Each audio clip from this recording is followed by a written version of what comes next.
State sentinel में आपका स्वागत। मैं हूं रविंद्र सिंह।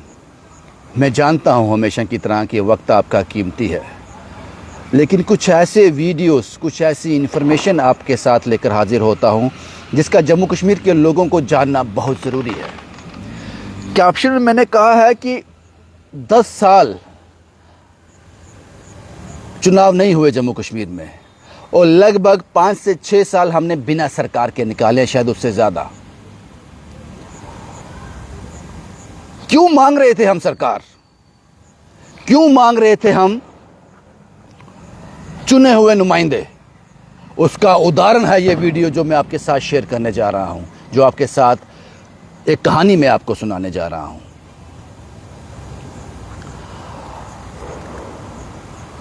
पार्वती देवी मेरी धर्म की मासी हैं। एक लंबा काल उनके साथ गुजारा है, बीमार हैं बहुत वो। उन्हीं का हालचाल पूछने आज मैं गवर्नमेंट मेडिकल कॉलेज गया था। अचानक मुझे नज़र पड़ी बहुत सारे पुलिस वाले इमरजेंसी के अंदर। मुझे लगा या तो कोई वीआईपी बीमार हो गया है या फिर कोई दौरे पे है, क्योंकि सरकार बन गई है। अब सवाल पूछने वाले आ गए हैं। और जब मैं अंदर गया तो मैंने देखा कि deputy chief minister Jammu Kashmir Surinder Choudhary साहब, जिन्होंने रविंदर रैना साहब को नौशहरा से भारी मतों से हराया था, deputy chief minister Surinder Choudhary साहब सरप्राइज विजिट पे थे। हालांकि उनके मुंह से मैंने सुना कि वो किसी का पता करने के लिए आए थे, किसी का हालचाल पूछने आए थे, लेकिन अस्पताल का हाल देखकर मुझे लगा कि मैं एक दौरा कर लूं। मैं उसको शूट करता, लेकिन मैंने ज़रूरी नहीं समझा। मैंने वो शूट नहीं किया। उसके पीछे कारण था। कारण ये था कि जिस ढंग से अस्पताल एडमिनिस्ट्रेशन को, अस्पताल प्रशासन को सुरेंद्र चौधरी साहब डांट रहे थे, मुझे लगा ये यहीं तक ठीक है। ये लेसन, ये सबक मिल रहा है, यहीं तक ठीक है। जब उनसे पूछ रहे थे अस्पताल के बारे में, तो अस्पताल का प्रशासन आगे से ये जवाब दे रहा था, मैन पावर कम है। और सुरेंद्र चौधरी ने इस पर एग्री किया, डिप्टी चीफ मिनिस्टर ने एग्री किया कि मैन पावर तो कम है, लेकिन जो कॉकरोच घूम रहे हैं उसका क्या? उसके लिए कौन सी मैन पावर चाहिए? जिस तरह के आपके बाथरूम की हालत है, जो साफ सफाई रख रखाव है, उसके लिए क्या? उसके लिए तो प्रॉपर स्टाफ है। इसका कोई जवाब नहीं था अस्पताल प्रशासन के पास, कोई भी जवाब नहीं था।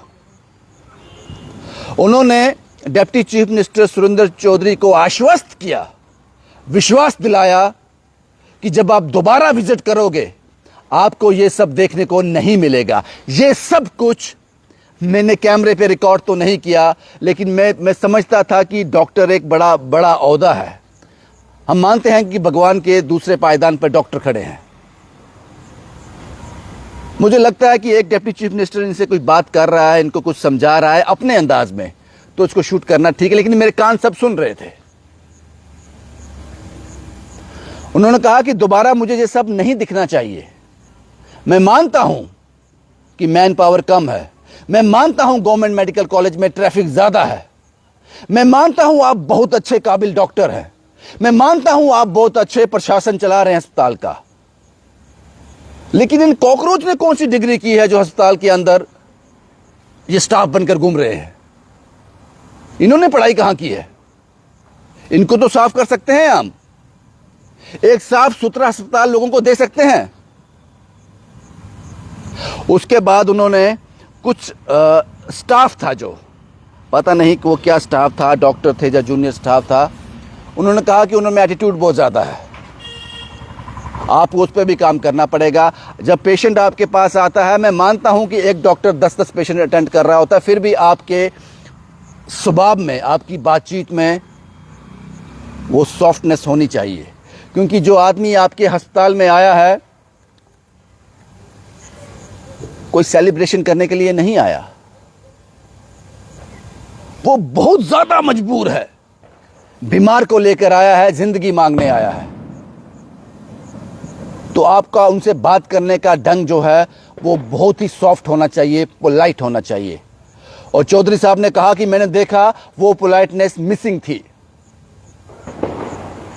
इस पर भी उन्होंने अस्पताल प्रशासन को संज्ञान लेने के लिए कहा और अस्पताल प्रशासन ने मेरे सामने उनको एश्योर किया है कि जब आप दोबारा विजिट करोगे, जो जो कमियां आपने बताई हैं ये अस्पताल में नहीं होंगी। बस यही इसीलिए सरकार मांग रहे थे हम। ये सिर्फ एक डिपार्टमेंट की बात नहीं है, हेल्थ डिपार्टमेंट की या जीएमसी की। उस हर डिपार्टमेंट में ऐसा ही हाल होगा जो पिछले 5-6 साल से लावारिस थी, जिसका कोई माई बाप नहीं था, कोई सवाल पूछने वाला नहीं था। उस हर डिपार्टमेंट का यही हाल होगा। इसीलिए हम सरकार मांग रहे थे, अपने चुने हुए नुमाइंदे मांग रहे थे। शुक्रिया डिप्टी चीफ मिनिस्टर साहब, आपका बहुत बहुत शुक्रिया। जो मैंने अपने कानों से सुना, अपनी आंखों से देखा, एक सुखद एहसास हुआ। 6-7 साल का अरसा हमने गवा दिया, लेकिन शायद अगले 5 साल, और सुरेंद्र चौधरी साहब आपको भी अगले 5 साल जिस एनर्जी के साथ आज आप मुझे दिखे, ये एनर्जी बरकरार रखना। इस एनर्जी को ठंडा मत पड़ने देना, क्योंकि 10 साल के बाद चुनाव हुए हैं जम्मू कश्मीर में, और हर सियासतदान जो हारा है, जो जीता है, वोटर की कीमत तो समझ गया। वो उसको पता चल गया कि वोट में कितनी ताकत है। तो 5 साल उस ताकत को भूलना मत, उसको बनाकर रखना, इस एनर्जी को जिंदा रखना। ये तो था एक इशू जो मैंने आपके साथ डिस्कस किया। अब दूसरा इशू, मैंने आपको कहानी सुनाई थी कबूतर और बिल्ली की, याद होगा आपको। इसमें कबूतर था मेरा जम्मू, जो बिल्कुल नंगा है, जिसके सारे पर नोच लिए गए हैं, उसको यह कहकर कि तुम्हें दोबारा चांदी और सोने के पर आएंगे। और कबूतर पूरी बत्तीसी निकालकर हंस रहा था कि मुझे सोने चांदी के पर ही आएंगे, लेकिन अब रो रहा है कि जो अपने नेचुरल पर थे वो भी गए, लेकिन एक पर वापस आ सकता है उसका, वो पर है दरबार मूव का। नई सरकार कब दरबार मूव करने जा रही है? क्योंकि दरबार मूव से फायदा क्या होगा? दरबार मूव से फायदा होगा जम्मू के व्यापारी को, दरबार मूव से फायदा होगा कश्मीर के व्यापारी को, दरबार मूव से फायदा होगा ट्रांसपोर्टर को। आप समझ सकते हैं ना कैसे फायदा होगा, मुझे इतना डिटेल में जाने की जरूरत नहीं है। और आपने दरबार मूव यह कहकर बंद किया था कि पैसा बचेगा, जो हमारा एक्स्ट्रा एक्सपेंडिचर खर्च होता है ट्रांसपोर्ट में, वहां से वहां जाना, वहां ऑफिस खुलेगा श्रीनगर में, 6 महीने के बाद वापस आना। तो मैं आपसे पिछली वीडियो में पूछा था, इस वीडियो में पूछता हूं कि जो आपने दरबार मूव इतने साल बंद रखा, तो कौन सा राहत दी आपने जनता को? कहां टैक्स में उसको रिलैक्सेशन मिली?